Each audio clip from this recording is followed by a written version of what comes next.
Hello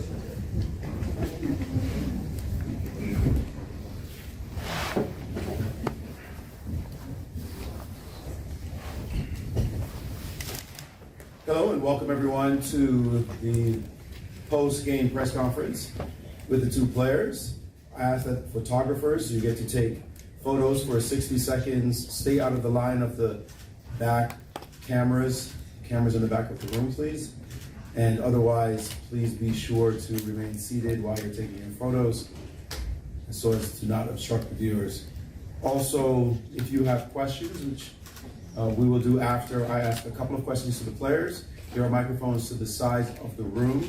Please do not take off your mask while you ask these questions, and also do not touch the microphones as well.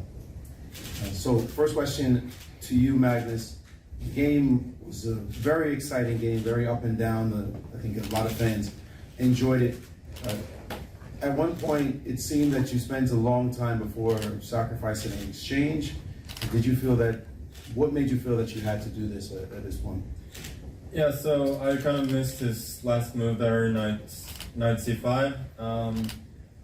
I actually thought I was doing well. I was mainly focusing on other tries, for instance, knight b4, and then I get to install my knight in d6, and I'm doing well. And somehow the move knight c5 had just completely escaped my attention, so that was pretty unpleasant surprise.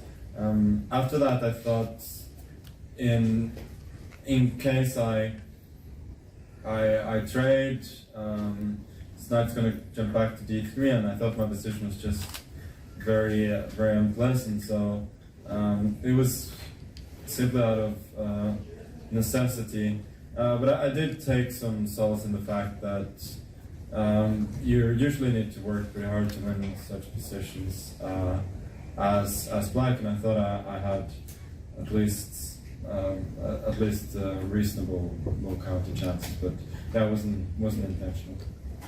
Yeah, and when you got this opportunity, you saw you'd be getting an exchange. Were you feeling optimistic about your chances? Well,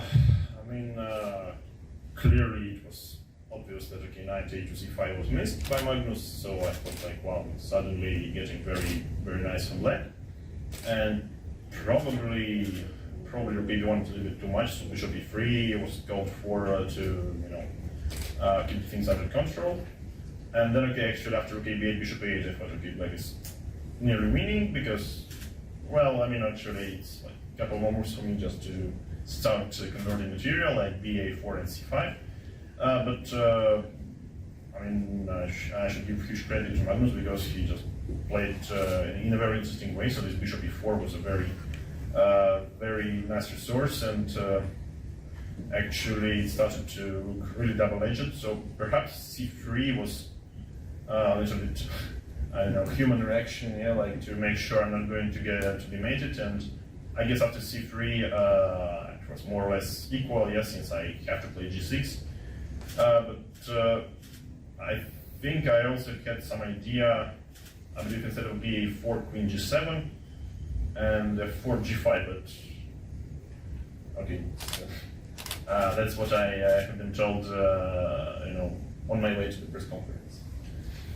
So in general, I think it was very puzzling game, and I would say that during the game I thought like, okay, we both are playing not so well, but now it's like I started thinking that okay, it was like just very interesting and very chaotic. Magnus, he seemed to be playing incredibly quickly. He was basically coming to the board and making moves and getting up. Did that unnerve you at all at any point? I just reckoned he was thinking in the restroom and stuff. So yeah, it was obviously unusual, but I don't think sure about it. Jan, so far in both games, Magnus has sacrificed the pawn for the initiative. You feel this is a strategy that he plans to employ throughout the match? Well, I guess the initiative in the first game was quite questionable. I mean, it was just another sort of pawn sacrifice, but in the second game it was Catalan, so I mean, it says it also. Catalan is always very sharp if you go for these positions. So you just delay the pawn, but you get this superior pawn center, and well, I actually don't know what to add. Magnus, you felt you were in trouble at some point. Did you feel you had winning chances at any point? Yeah, I didn't feel that I had any great chances per se. I did feel that my position was improving quite a bit, but when I went for this Queen G4, my time was ticking down a bit, and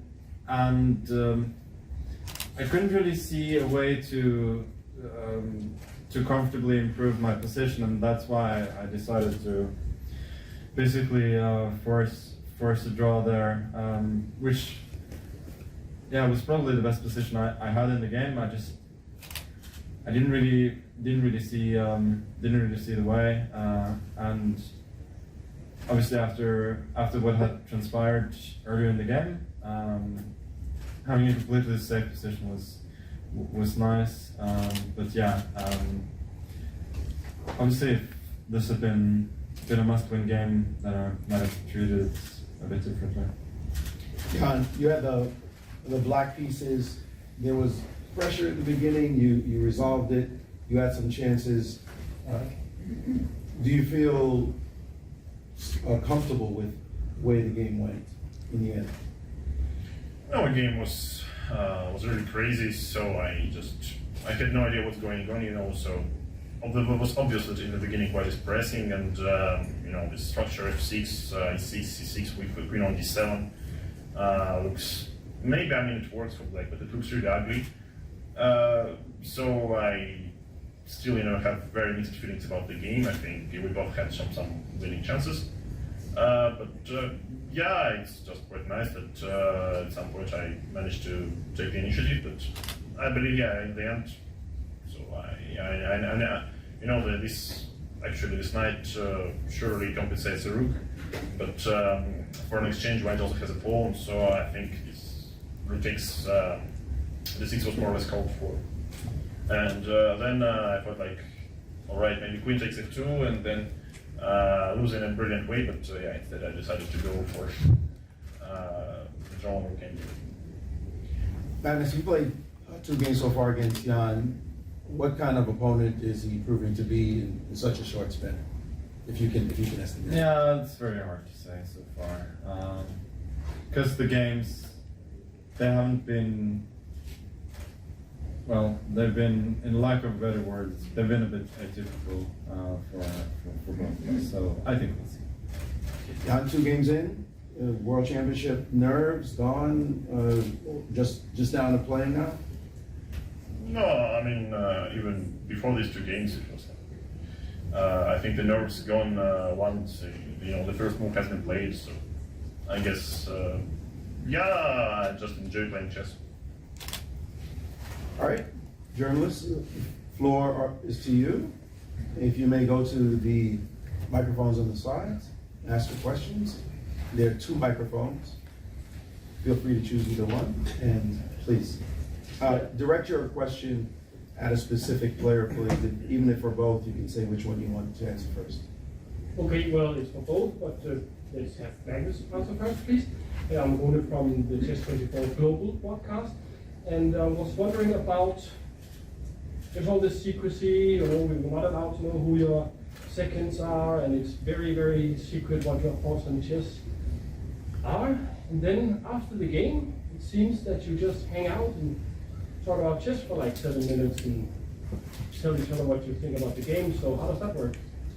I mean, it's interesting to talk chess with somebody who understands the game very well. I think it's a way of unwinding for both of us, and I mean, especially after a game like today with so much content, I think it makes sense. Yeah. Well, actually, I was really positive with the game, but now I'm even more positive with your question, to be honest. Okay, thank you. Yeah, I'm Anders from Danish Chess Magazine. Question to both players. Maybe we start with Jan. How do you manage to relax and sleep after such a game? Do you go for a run? Do you watch TV? What do you do? Well, basically after such games, once you finish your bet, it's enough. It's enough to fall asleep. Yeah, it's like really very tough, and the World Championship match level always takes it all. But can you stop your thoughts from racing? Nothing. Well, you always think about the match until it's on you. So, I mean, of course, when I go for a walk or listen to some music, but I mean, I really doubt it would prevent you from thinking about what's going on. Right. Magnus?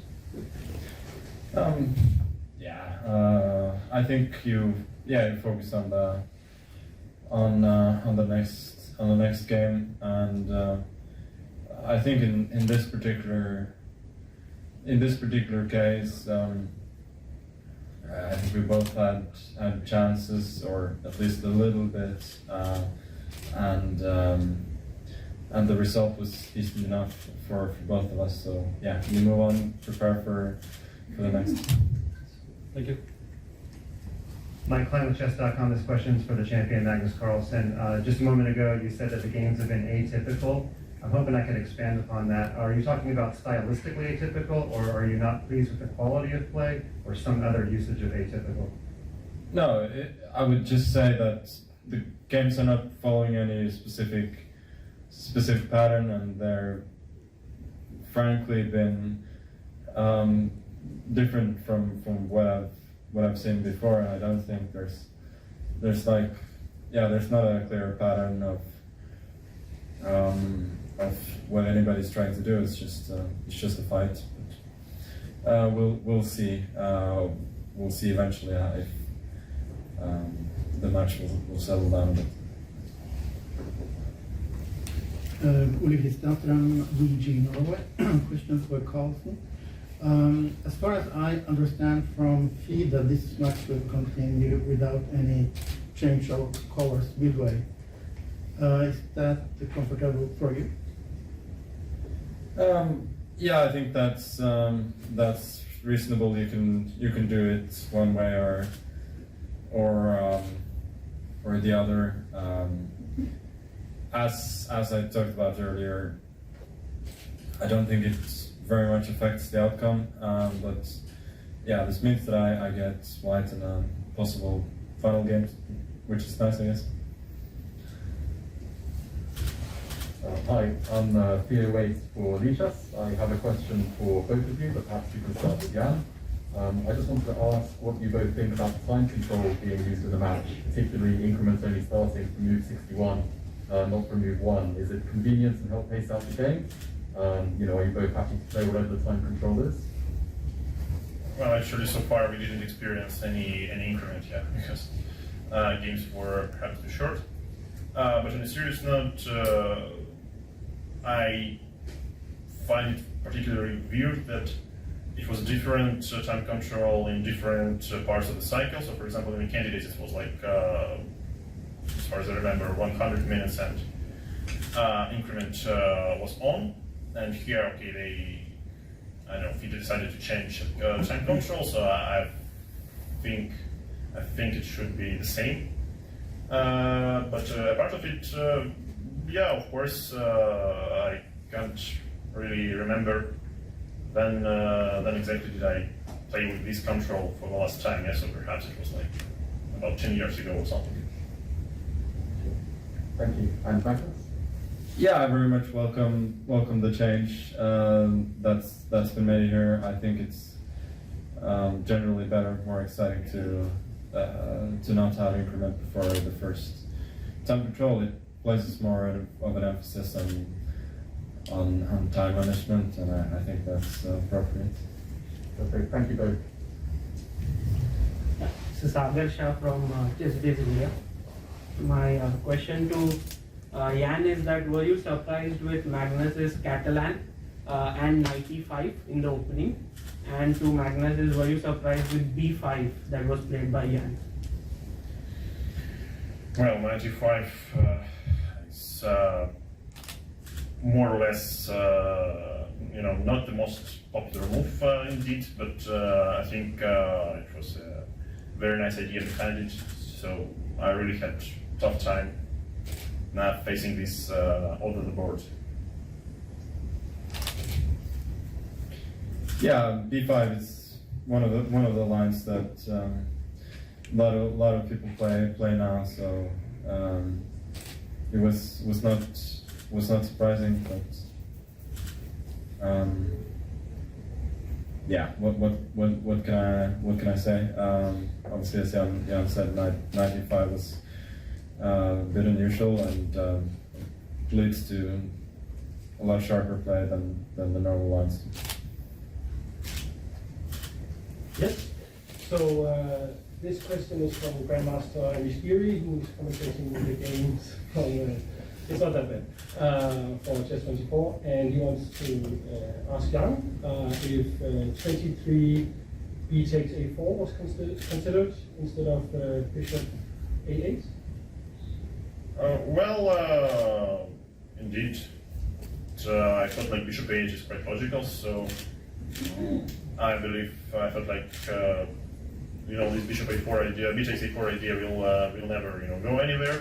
But that's mainly because I missed bishop e4 idea, and I felt like things are going to change after bishop e4.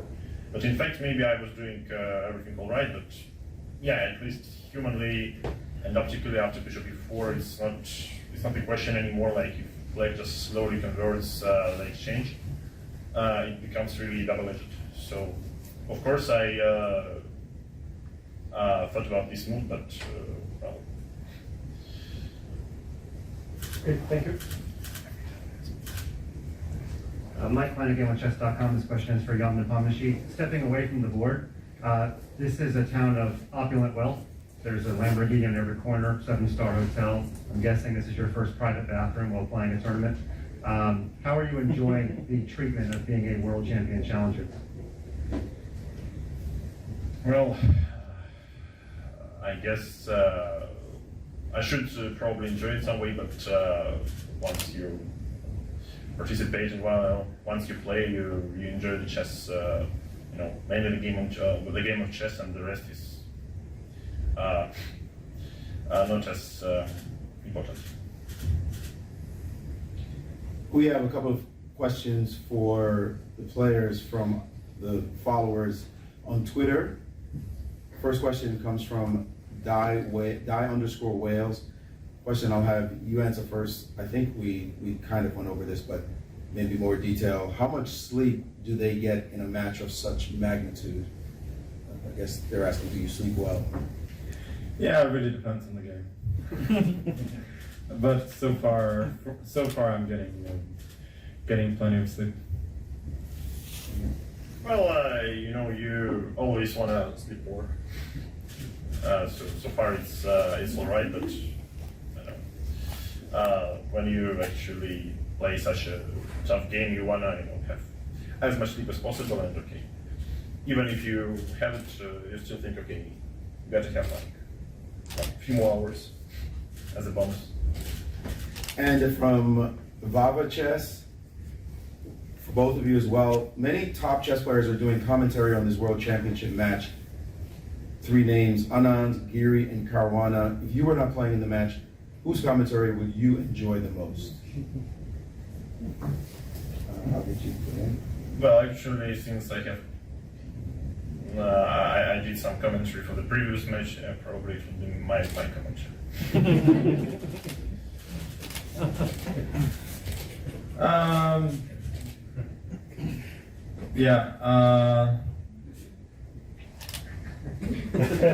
I'm really sorry, I just don't even remotely care.